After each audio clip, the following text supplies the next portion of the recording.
Pursue peace with all people and holiness, without which no one will see the Lord. King James Version way. Kase ngithi-ke eWilofondeni la sithola ukuthi ukhiye wokubona inkosi uma amaHebheru 12 verse 14 ethi zamelani ukuthula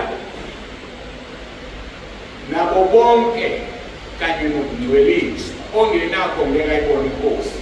Kukhulunywa ngokuthula la bese kukhulunywa ngokungcwele la.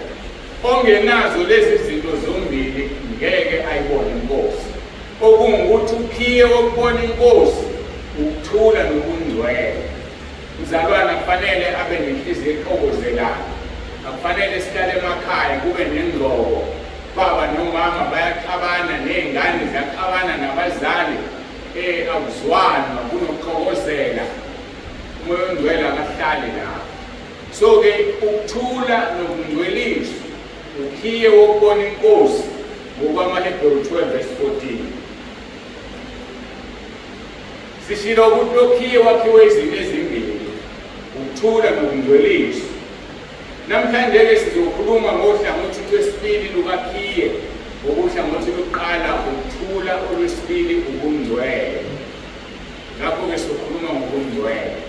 Angazi-ke ngobungcwele i-subject ebanzi kakhulu ukuthi siyagcina siyavala namhlanje ngo-part 10 noma kusaqhuthele. Kodwa nje ubungcwele noma umoya ongcwele ngeke ukhulume uqede ngayo. Ngokwezi lenkosi-ke yini ubungcwele? Ngenxa yesikhathi bengingajabula ukubuza kube lona lo yaphendula ukuthi yini ubungcwele. Masingaqala nje la sokuphuma lapha ekhoneni emuva mathola iy'mpendulo ezicishe zilingane ngobungako benu. ngiyovela komunye-ke zigcine sezifana. Kodwa nje ngeke ngithole impendulo eyodwa engangitshela ukuthi ubungcwele. Ubungcwele busho ukuzahlukanisela uNkulunkulu, uzehlukanise nempilo ejwayelekile, uzinikele kuNkulunkulu, uzidele umkhonze yena yedwa, ugcine izimiso zakhe eziyizwi lakhe. That is holiness.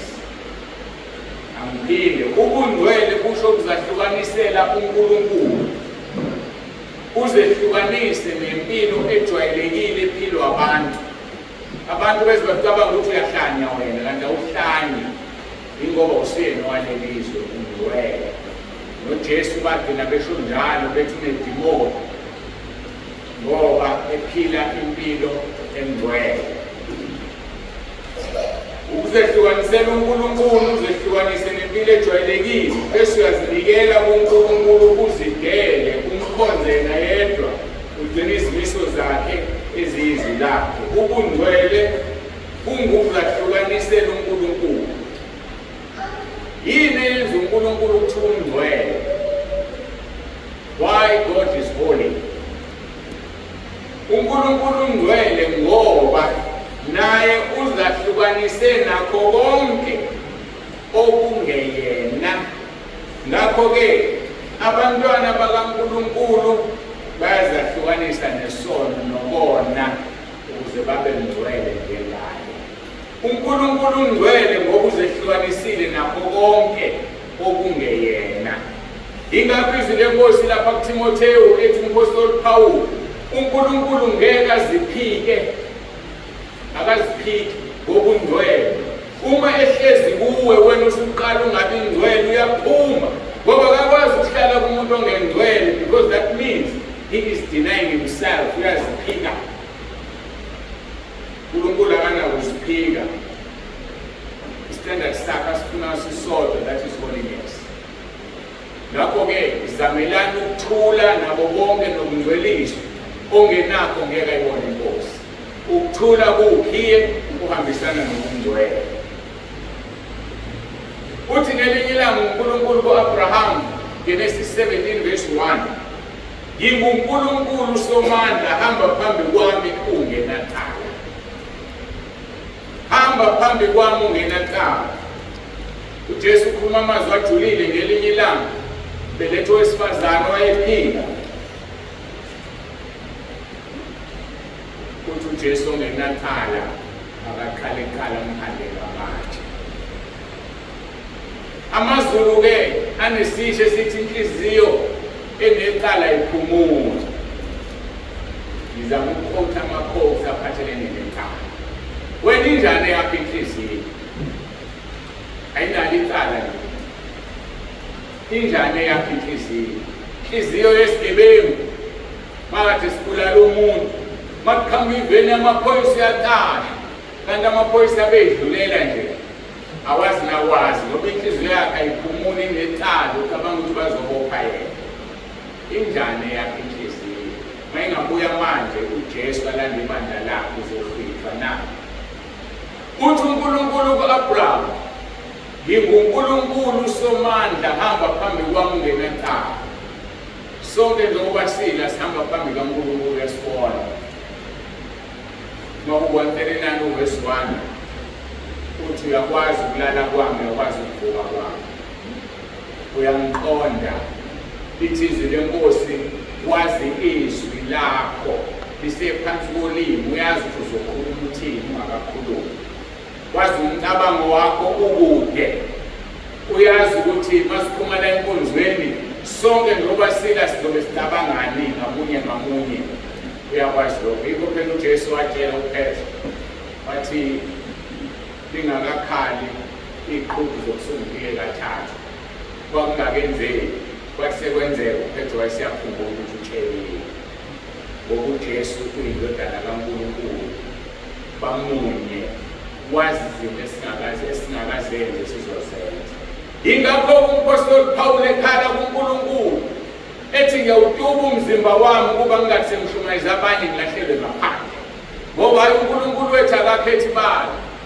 ngeke amkhethe uNsibande ngoba nakho umphambi kwethu athi ngoba unesono esincane akazumlahla umlahla nesono esincane ngoba kuyena izono ziyalingana akakhethi. Ngakho-ke kumele sithuke imizimba yethu befundise ukuthi singathi sishumayeza abanye abantu bese siyalahlwa. Sifane nebhodi elikhomba embangeni lithi amakhilomitha amangaki ukuya embangeni kanti mhlawumbe lakhiwe la e-Richards Bay akaze libeke unyawo embangeni, kodwa lithatha abantu ibangeni sembangeni, sithatha abantu sibangeni sezulwini bese siyalahlwa thina. uNkulunkulu ufuna sibe ngcwele. NginguNkulunkulu Somandla, hamba phambi kwami ungenacala. Ngamanye amazwi uthi hamba ngobungcwele phambi kwami, yiba ngcwele. Leviticus 11 verse 44 uthi yibani ngcwele ngokuba mina Jehova ngingcwele. Ungcwele yini wena na? Khumbula izwe sikufundile, zamelana ukuthula nokungcwelisa, zamelana ukuthula nabo bonke nokungcwelisa ongenakho ngeke kubona inkosi. Uma inkosi uJesu ikhuluma lawa mazwi, mhlawumbe ungawanakanga ukuthi usho ubungcwele. Uma ethi umuntu ethanda ukuze emva kwami makazidele, ukuzidela udele impilo yakho. Bathi omakhelwane bedla inyama yomsebenzi ungayi, bethi abangani bakho esikoleni bebheme uhunga uyizibe, bethi benza izinto beqoma amantombazana amanye uthi angiqomi mina ithempeli likaNkulunkulu. Bethi abafana beshela ngapha uthi angisheli mina. uNkulunkulu unginika unkosikazi mase ngimdala sengikhulile. Ukwenzani lokho? Ukuzidela, ubungcwele. Uma uJesu ethi umuntu ethanda ukuze emva kwami akazidele, athabathe isiphambano sakhe imihla ngemihla ngilandele. uJesu uyakudimanda ubungcwele every day. Uma uthabathe isiphambano uzidela, that is holiness. Hayi ukuthi namhlanje ngeSonto uyasithabatha isiphambano kusasa msungulu. Ukhulumise kwalomfundisi abathi wathi mayisukelwa abanye abafana bathi bafana bami ngale kakhololo khona indoda. Yabona-ke manje masekunjalo kusho ukuthi siyazidela ngelinye ilanga masizidela. Ngale kakhololo kufanele kuhlala uJesu ophila kule ndoda, indoda egotiwe, indoda ezithibayo, indoda engakhulumi noma kanjani, indoda eyenza isivumelwano namehlo ayo. Usho njalo uJob uthi ngenza isivumelwano namehlo ami ngingayibuka kanjani intombi. uNkulunkulu ufuna indoda enamehlo, owenza isivumelwano nawo, othi uma ubuka umuntu wesifazane ubona udadewenu, noma ubona indodakazi yakho, noma ubona umama wakho, hayi ubona umuntu ongalala naye. uNkulunkulu ufuna umama ozithibayo, umama owenza isivumelwano ngey'ndlebe zakhe, ngoba kuthiwa umuntu wesifazane ulingwa kakhulu ngey'ndlebe ngento ayizwile. Mawuke wathi umuntu wesifazane waze wamuhle usumthokozile, mbone sebheka phansi, sekonakele njalo ngoba uthe unjani muhle. Yena usecabanga ukuthi muhle ngoba ufuna ukulala naye. Abantu besilisa balingwa ngamehlo, phambana nengane yabantu azajike naye ayibheke. Mhlawumbe ubona ama-hips inyathela ngabantwana, yenza isivumelwano namehlo akho. Ngoba uNkulunkulu ngendodana yakho uJesu ufuna sibe ngcwele. Ilona loyo makazidele, athabathe isiphambano sakhe imihla ngemihla ngilandele. Ubungcwele lobo obudimandwa uJesu. Ufuna sibe ngcwele imihla nemihla, imihla ngemihla, usuku nosuku, ihora ngehora, iminute neminute. Asikho isikhathi sokona. Ngobozelo uNkulunkulu akoni. 1 John chapter 3 verse 7. Ozelo uNkulunkulu akoni. Noma verse 9 ngisakhumbula. Ngoba imbewu kaNkulunkulu ihlala kuye. Awukwazi ukona ngoba imbewu kaNkulunkulu kuwena. Ufana nawe nesibongo sakho. Ngishulele uvuka uhamba uyisibongo sakho. Ngoba imbewu kababa wakhe ihlezi kuwe. That is why ubizwa ngesibongo sakhe. umoya, imbewu kaNkulunkulu ikuwe, uba ngcwele. Ingakho izwi lenkosi John chapter 1 verse 12 lithi bonke abamamukelayo wabapha amandla ukuba babe ngabantwana bakaNkulunkulu, labo abangazalwanga ngenyama nangegazi, abangazalwanga ngentando yendoda, kodwa bazalwa nguNkulunkulu ngokukholwa. Ngakho-ke ozelwe nguNkulunkulu aboni. Awukwazi ukuba ngcwele uma usalingisa izwe. Uma ngisalingisa izwe, wenza lokho okwenziwe ezweni, wenza lokho ukuxabanisa noNkulunkulu, ube yilento uNkulunkulu angakudalanga wayiyona, ulingisa izwe. Awukwazi ukuba ngcwele. BaseRoma 12 verse 1 and 2 lithi ngakho-ke ngiyanincenga bazalwane ngokuphelele kukaNkulunkulu ukuba ninikele imizimba yenu ibe umnikelo ophilile, ongcwele, othandeka kuNkulunkulu, kube ukukhonza kwenu kokuqala. Onjani umnikelo ophilile? Umnikelo ophilile umntwana kaNkulunkulu osezelwe kabusha, ngoba wonke umuntu ongasindisiwe phambi kaNkulunkulu ufile. Umnikelo ofile uma ezinikela, kodwa lithi asibe umnikelo ephilayo phambi kukaNkulunkulu. Sinikele imizimba yethu ibe umnikelo ophilileyo, ongcwele, othandeka uNkulunkulu, ukuze ukukhonza kwakho kube nokuqonda. Ngoba ukwazi ukukhonza ngokuqonda ungazinekelile. Awukwazi ukukhonza ngokuqonda ukuthi wenzani ungazinikelile kuJesu abe yinkosi nomsindisi wakho, uvume igama lakhe ukuthi uJesu Kristu inkosi. Athi verse 2 ningalingisi lelizwe, kodwa niguqulwe isimo ngokwenziwa ibethe ingqondo yenu, ukuze nibe nokuhlolisisa okuhle, okuyintando kaNkulunkulu, okuhle nokuthandekayo ngokupheleleyo.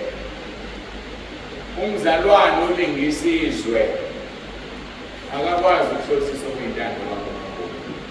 Uma besila endlini yokukhonza, asikwazi ukulingisa izwe, asikwazi ukugqoka njengezwe, asikwazi ukwenza izinto ezenziwa yizwe. Noma usuphumileke endlini kaNkulunkulu, yiba isibonelo ngenkambo ukuthi ungcwele wena, uhlala kuwena ungcwele, unomoya ongcwele. Ngoba umoya ongcwele awuhlali ngemobala, kodwa bonke abantu bayamclaim umoya ongcwele bathi ukhona. Okuyinhlamba kumoya ongcwele, one day uzophendula watshela abantu wathi ngihlala kuwe, and ukomitha isono esingeke sithethelele. Ngoba sengisho kwesibili ngingabazi verse 31 noma verse 8 simvuka uMathewu chapter 12 khona uzokwazi. Verse 31 kala verse 8 Matthew chapter 12 ongenami umelene nami, ongabuthi nami uyahlakaza. Verse 31 ngalokho ngithi kini abantu bayokuthethelelwa zonke izono nokuhlambalaza, ngeke ukuhlambalaza umoya akuyikuthethelelwa. Verse 32 ilona loyo khulumizo elimelene nendodana yomuntu uyakuthethelelwa, kepha loyo khuluma elimelene nomoya ongcwele ayikuthethelelwa kulelizwe nakwelizayo. So uma ngithi wena nomoya ongcwele kodwa usalingisa izwe, usuhlambalazile, angazi ukubisa ukhale ziphi inyembezi ukuze uthethelelwe. Ngoba indodana kaNkulunkulu ibeka kuyaqala ithi mawuhlambalaza yona uzothethelelwa, kodwa mawuhlambalaza umoya ongcwele ngeke uthethelelwe kulelizwe nakwelizayo. Sigade ulimi lethu, sigade ukuthi sithini, ngoba umoya ongcwele uzophenduka isitha sakho. Ngakho-ke lingalingisi izwe, kodwa niguqule isimo ngokwenziwa ibethe ingqondo yenu, ukuze nibe nokuhlolisisa okuyintando kaNkulunkulu. Sikuhlolisisa okuyintando kaNkulunkulu ngomoya ongcwele. Ngeke ukuhlolisise ungenaye, ubizwa ukuthi ube naye, ukuze uhlolisise okuhle nokuthandekayo nokupheleleyo. Ukuhlolisisa kanjani okuyintando kaNkulunkulu ungengcwele na? Kumele ube ngcwele phambi kaNkulunkulu uzakunika umoya ongcwele. Akakunika umoya ongcwele ube ngcwele. Abanye-ke baye bakuthathe bakuphambanise bathi umoya ongcwele uzokwenza ube ngcwele. Umoya ongcwele akakwenzi ube ngcwele. Kufanele wena uzenze ube ngcwele. Uthi uNkulunkulu bantwana bakaIsrayeli zingcweliseni nina. Akekho umuntu ozokungcwelisa wena wedwa ngoba uyazazi ukuthi uhambephi. Yazazi indawo onyathele kuzo, uyalwazi udaba ohamba nalo okufanele ulugeze oluyisona. Umoya ongcwele akazeli ukuzongcwelisa. Uzokholela kulo lonke iqiniso ngoba yena uyahola. Umoya ongcwele lowo. Uma-ke usunayo umoya ongcwele uzokwazi ukuhlolisisa okuyintando kaNkulunkulu okuhle nokuthandekayo kuye nokupheleleyo bese wenza khona. Kusho ukuthi sesiyabona namhlanje umzalwane mayingenzi izinto okufanele azenze ingoba akanayo umoya ongcwele okuyena uzomholela kulo lonke iqiniso. Izinto uNkulunkulu uzambula ngomoya ongcwele ithina njengabantwana bakaNkulunkulu.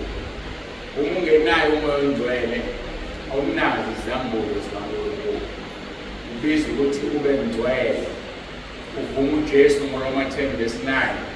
Uvuma izono zakho bese uba ngcwele uNkulunkulu akunikeze umoya ongcwele. Thina-ke sihlolisisa izinto zikaNkulunkulu ngomoya ongcwele. Yikho lelizwi lithi ningalingisi lelizwe kodwa nguqulu isimo kwenziwe ibente ingqondo yenu ukuze nibe nokuhlolisisa okuyintando kaNkulunkulu. Ukwazi ukuhlolisisa okuyintando kaNkulunkulu ngomoya ongcwele. Apostoli Paul uma ebhala ngomoya kaNkulunkulu abaseKorinte bokuqala chapter 2:10 uyichaza kahle lena. Ukuba kithini uNkulunkulu kwambulile ngomoya. Ngokuba umoya uhlolisisa konke, yebo nokujulileyo kaNkulunkulu.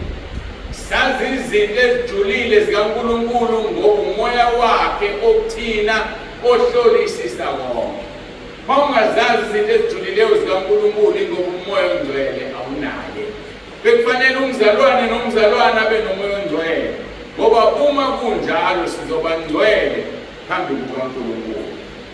Athi-ke uverse 11 ka-1 Corinthians chapter 2, owazi okomuntu, ubani owazi okomuntu ngaphandle komoya womuntu okuye na? Ubani owazi okomuntu ngaphandle kamoya okuye na? Ngokunjalo-ke nokaNkulunkulu akwaziwa muntu kuphela umoya kaNkulunkulu. So-ke sizazi izinto zikaNkulunkulu ngoba sinomoya kaNkulunkulu. Asizazi izinto zakho ngoba asinawo umoya wakho. Wazi izinto zakho ngomoya wakho. Thina kuNkulunkulu sibusisile-ke sazi izinto zakhe ngomoya wakhe. Ngoba uyena lo moya wakhe ohlolisisa konke nokujulileyo kaNkulunkulu. Uyena lo moya wakhe osimuselayo. Elithi izwi leNkosi ungumsizi osimuselayo. uNkulunkulu understanda kangcono kusho umoya ongcwele kuye kunalento ekhulunywa yimina mangithandayo. So uma uthandaza wena, umoya ongcwele takes over. Ayoxoxa noNkulunkulu, uNkulunkulu understanda kangcono ukuthi umoya ongcwele uthi wena ufunani. Ingakho-ke eminye imikhuleko yabazalwane ingaphenduki ngoba unayo umsizi ozohamba ayotshela uNkulunkulu ukuthi wena udingani. Ngesinye isikhathi ungakathandazi nokuthandaza usayicabangile into ubona usunayo. Kwenzeke kanjani? Umoya ongcwele uhambile wayosho wathi baba usibangani udinga lokhu, ungazange uzithandaze kodwa ngicabangile. Umsebenzi kamoya ongcwele okubiza ukuthi ube ngcwele ukuze ukwazi ukuphila impilo emnandi efana nale ngiyixoxayo. Kuyaphileka, kuyenzeka ube nezinto ongaziphelanga ugcine uzicabanga. Izinto ongaziphelanga ugcine uzicabanga. khona okunye ukuthi ngikusho ngiyaphindezela amabomu. Ngokunjalo-ke lokhu kaNkulunkulu akwaziwa muntu kuphela ngumoya kaNkulunkulu. uJesu wathini ngomoya wakhe? Etaza ukuthi umoya ongcwele uzokwenzani uma esefikile. UJohn 16 verse 12 and 15 sizobuye sibuye la kwabaseKorinte. Uthi uJesu ngisenokuningi okokunitshela kodwa ningekuthwale manje. Ngeke sikwazi ukuthwala izinto uJesu ayizikhuluma ezinye zakazikhulumanga ngoba wathi ngeke abafundi bathwala. Kepha nxa esefikile yena umoya weqiniso uzoniholela kulo lonke iqiniso, uzakuniholela kulo lonke iqiniso ngokuba akayikhuluma ngokwakhe kodwa lokho akuzwayo uyakukhuluma anibikele usana. Iyo-ke lento edala abantu babe nenkinga namhlanje. Yiso lesizathu ngesikhathi engibiza uNkulunkulu wathi ngingayishumayeli into engekho elizwini angoshumayela izwi. Ngoba abantu bathanda ukubambana ngezwi. Uthi uma ukhuluma into oyitshela umoya ongcwele athi umuntu ubhalwephi lokho eBhayibhelini. Lithi lelizwi uthi uJesu ngisenokuningi okokunitshela kodwa ngeke nithwale. Kepha nxa esefikile umoya ongcwele uzoniholela kulo lonke iqiniso. So umoya ongcwele uholela kulo lonke iqiniso. Uthi akukhuluma iqiniso oholelwe kulo bakuphikise bathi kubhalwephi eBhayibhelini. Abantu abangenayo umoya ongcwele. So-ke nami kwathiwa ukuze ngabe challengeable angokhuluma into esezweni. Ngomusa kaNkulunkulu selokhu ngihayile nje ngikhuluma izwi ngikakhuluma ivesi kwelinye lichaza elinye zokuzozwa uma sesichaza uPawule ichaza noma athi sikhuluma okamoya ngomoya sichaza okamoya ngomoya. So izwi lumoya. Uma umuntu echaza izwi ngezwi uchaza okamoya ngomoya. Ngisenokuningi okokunitshela kodwa ningekuthwale manje. Kepha nxa esefikile yena umoya weqiniso uzaniholela kulo lonke iqiniso ngokuba akayikhuluma ngokwakhe kodwa lokho akuzwayo uyakukhuluma anibikele ukuzala. So lento ekhulunywa ngumoya ongcwele akakhuluma okwakhe. Ukhuluma akuzwayo ukhulunywa ezulwini abese sibikela khona asitshele nokuzala. Ngokufanayo ma ekhuluma noBaba ukhulumela lo muntu ahlezi kuyena ngoba uyasimusela. Athi baba ubaba uZulu udinga 1 2 no 3 noma ubaba uMthembu udinga 1 2 no 3. Abona ubaba uMthembu awungona into bengakayithandezeli isiphendulile. Cha ilo hlezi kuyena usekuselile. Nakhona-ke namanje uyakhuluma akhuluma sibikele lokho akuzokhulunywa ezulwini. Ave mnandi impilo oyiphilayo uma unomoya kaNkulunkulu.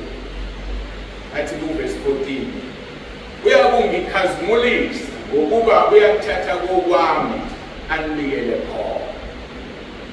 uJesu uzokhazimulisa ngomoya ongcwele ngokuba uyothatha kokwakhe asibe yikhethela akwazi ukukhuluma yonke into ngoba abafundi ngeke bayithwale.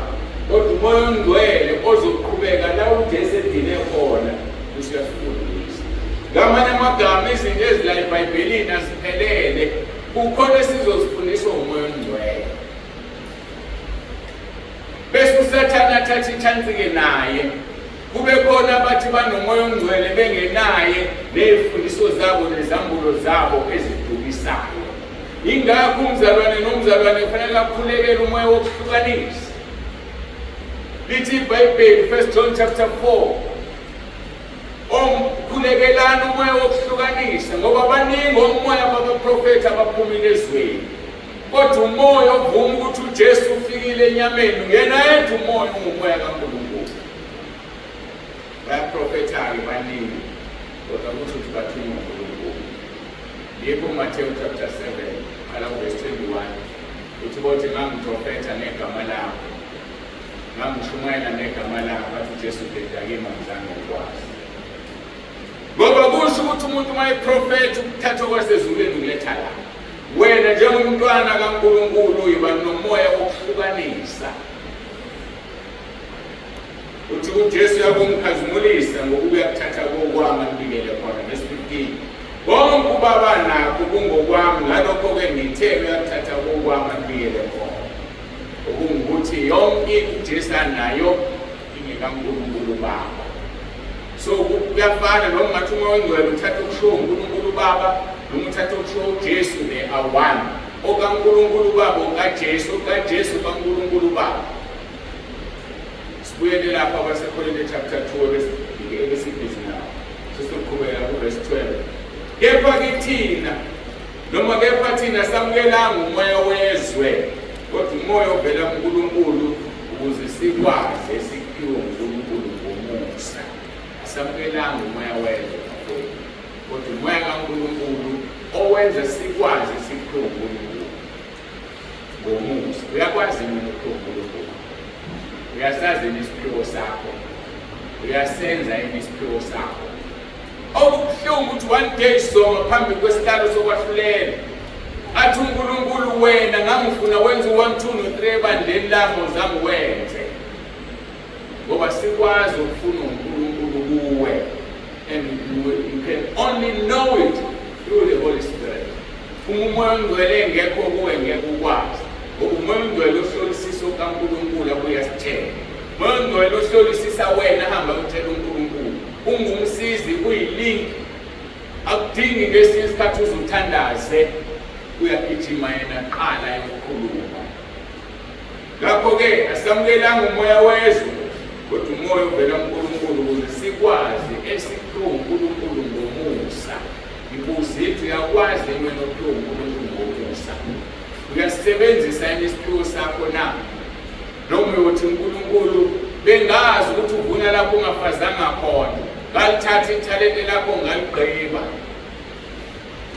Okubuhlungu noma uyaphendula noma uphendule, isiphetho soba sepheleni lomlilo evuthi isibabuko. Ngiphinde kuverse 12 ngoba ngifuna lapho ayakhuluma. Kepha thina samukelanga umoya wezwe, kodwa umoya ovela kuNkulunkulu ukuze sikwazi esiphiwe uNkulunkulu ngomusa, esikhuluma ngakho futhi kungenamazwi afundiswa ngokuhlakanipha kwabantu, kodwa afundiswa ngomoya, sithazwa komoya ngomoya. Banjalo-ke abantu bazothi uma bemlalela umuntu eshumayela uhlakaniphile ubani. Uthi umpostoli Pawulu asikhulumi ngokuhlakanipha kwabantu, kodwa sikhuluma ngomoya, sithazwa komoya ngomoya, sithazizwe ngezwi, kodwa hayi ngomqondo womuntu, kodwa ngomoya kaNkulunkulu. Ngokobuntu yisilima kunanonke la. Ngokobuntu angazi lutho, kodwa ngenxa ukuthi ngenzela umusa, umoya kaNkulunkulu usebenzisa lo mzimba ukuchazizwe. Mina ngaze ngisho lutho wena.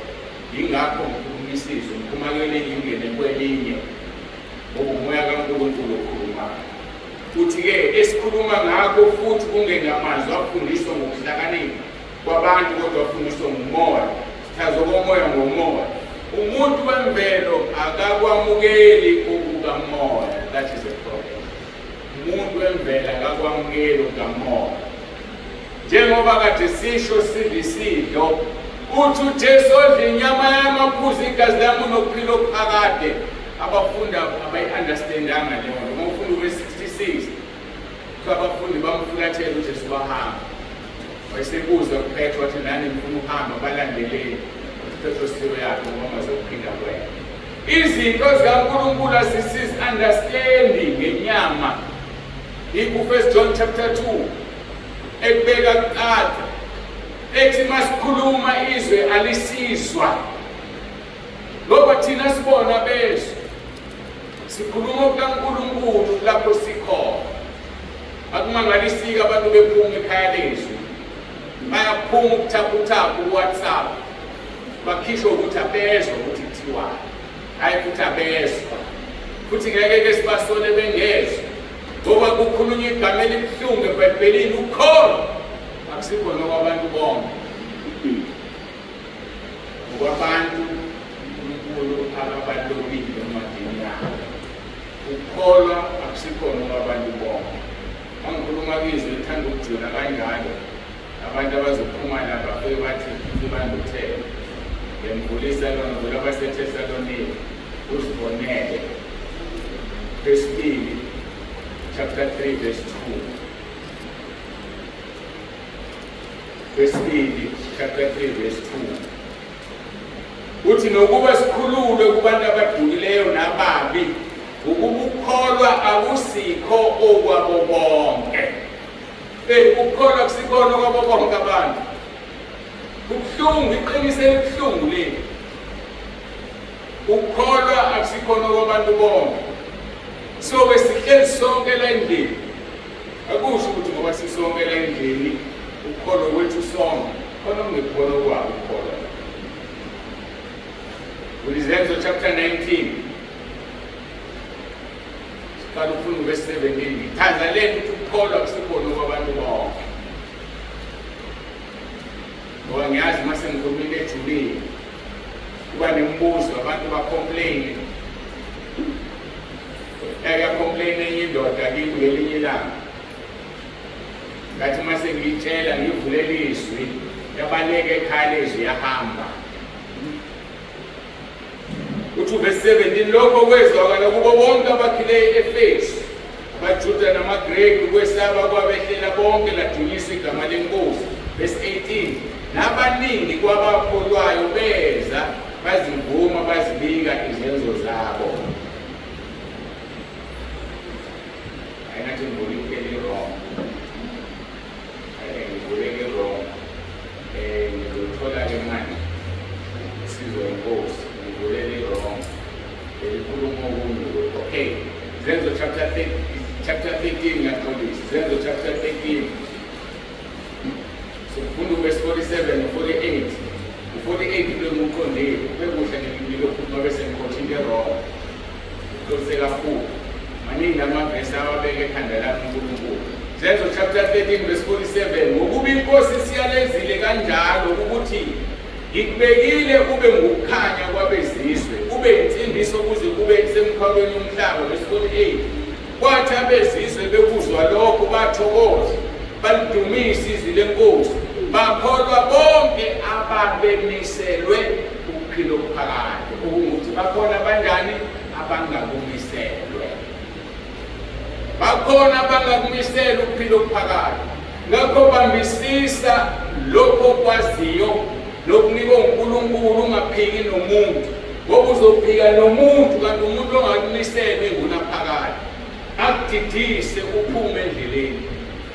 Ngaphiki nabangani ekukholweni. Funda izwi wenza izwi.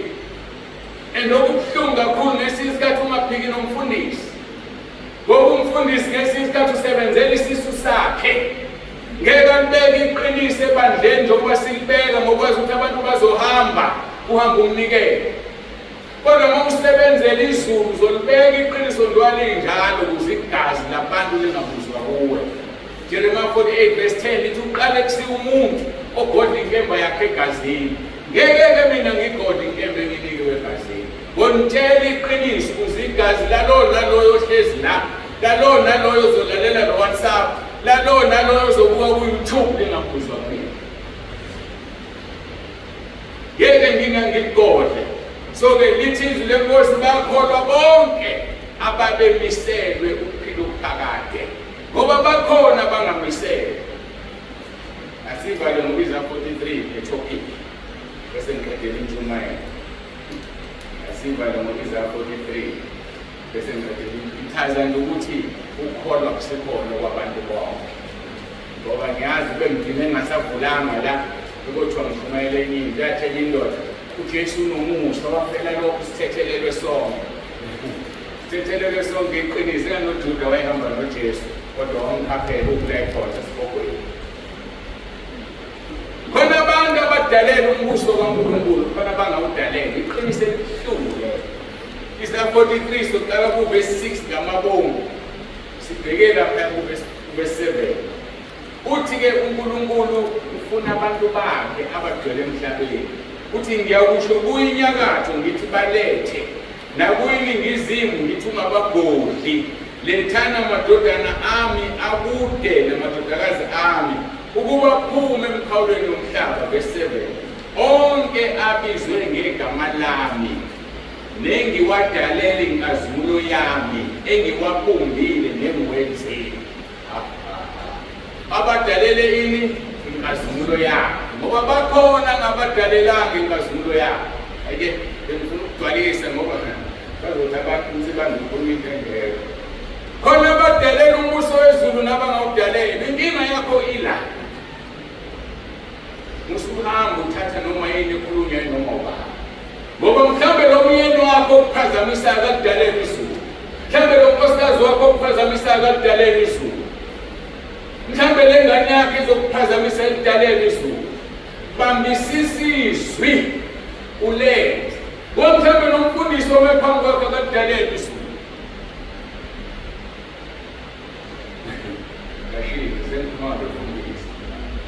Juda wambiza uJesu nabafundi bonke, wamnika amandla okukhipha amadimoni, amandla okushumayela. Wahamba uJuda washumayela, kodwa wathi-ke ekugcineni ngoba wayebiziwe wabizela ukuzokhaphela uJesu. So angami umfundisi phambi kwakho, kanti uzomela ukuthi akuthathe akufake ezulwini uyibhoda ahambe esikhokweni. Asiqhubeke nendaba yethu siqedele, sesiyaqeda. Umuntu wemvelo kakwamukeli okamoya kaNkulunkulu ngokuba kungukubula kuye, angeqonde ngokuba kubonisiswa ngokomoya. Yileso sizathu ukubona abantu bephuma ekhaya lezwi bangabemvelo abayiqondi le khulunywa. Verse 15. Kepha ngokomoya ubonisisa konke, kodwa yena kabonisiswa muntu. Testi-ke bafowethu. Yabona leli verse. Kepha ngokomoya ubonisisa konke, kodwa yena kabonisiswa muntu. Ngikumbula amahubo 1 verse 1. Lithi uqale kusiwa umuntu ohamba ngeluleko zababi, okungukuthola umoya kaNkulunkulu akalulekwa. Akalulekwa. Qale kusiwe umuntu ohamba ngeluleko zababi, amahubo 1 verse 1. Qale kusiwe umuntu omendleleni yezulu. Qale kusiwe umuntu ohlala enkundleni yabakholotayo. Kodwa ngokomoya sikho isidingo sokululekwa umuntu. I-challenge ngani na? Ngoba ukusuka nje kumuntu imanje azininkinga noma umchazele uzoziveza ukuthi awunayo umoya ongcwele. Into leli kwenziwa mina ngizoyikhuluma. Njengoba beza nje kimi angisola ngisho wrong. Uzohlala udinga ungabuzi. Kodwa ngeke nami ngidiscipline ukuthi awunayo umoya ongcwele. But the fact is, ubuza ngoba unayo umoya ongcwele. Lithi leli verse, kepha ngomoya ubonisisa konke, kodwa yena kabonisiswa muntu. Verse 16 siphethe, ngokuba ngubani owake wazi umqondo wenkosi ukuba angaze ayifundise na? Kepha thina sinomqondo wenkosi, umoya ongcwele lo. Mawunomoya ongcwele nomqondo kaJesu, mawunomoya ongcwele nomqondo kaNkulunkulu Baba, inkinga nje ukuthi awuphiwe konke. Njengoba lisho laphana kuJohane lithi akaniki umoya ngokulinganisela, kusho ukuthi akasiniki umoya ongcwele ofanayo thina sonke. Unika umuntu umoya ongcwele ngokwesilinganiso yena athanda ukuthi kube yiso. Ngaleli kufuneka ngilikhulu, akanika umoya ngokulinganisela. Vula uJohane chapter 3. Akanika umoya ngokulinganisela. So ngamanye amagama-ke akuqale lingako uhambo yobuza, kodwa bekufanele ngabe uyaqonda ngoba unjani unomqondo wenkosi. John chapter 3 verse 34. Ngokuba lo uNkulunkulu amthumileyo ukhuluma amazwi kaNkulunkulu, ngokuba kaniki umoya ngokulinganisela. Hayi, asithandazeni imnandi izinkosi ngakhuluma kushonela. Ulaleli avesi neleli avesi asithandazeni sibonge inkonzo.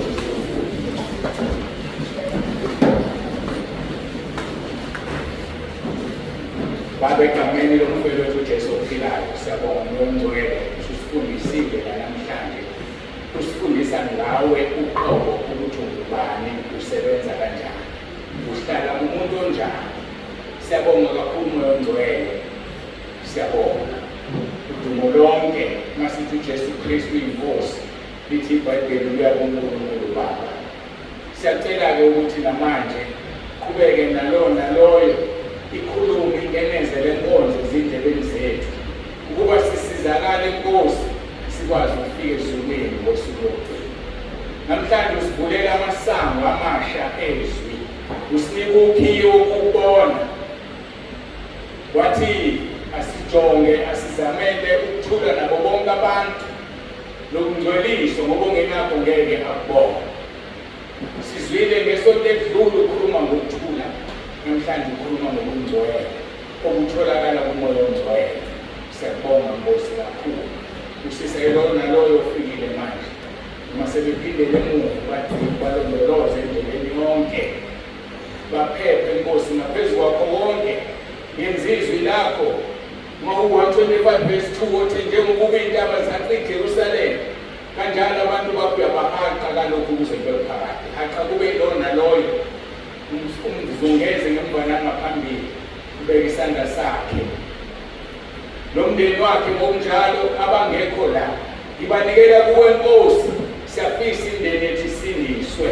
Ngiyacela Nkosi uhambele umndeni walowo naloyo khona namhlanje la, walowo naloyo uyalalela ku-YouTube inkonzo, walowo naloyo ozoyilalela ku-WhatsApp. Umndeni wakhe Nkosi, uma kungenzeka, siyafisa ngokwethu baphendule bonke, kodwa sazi ukuthi ukukholwa kusikhona kwabantu bonke. Siyabonga-ke Nkosi ngakho konke senzele khona, uJesu Kristu inkosi. Amen. Siyabonga uNkulunkulu wethu, sesifikile emaphethelweni enkonzo.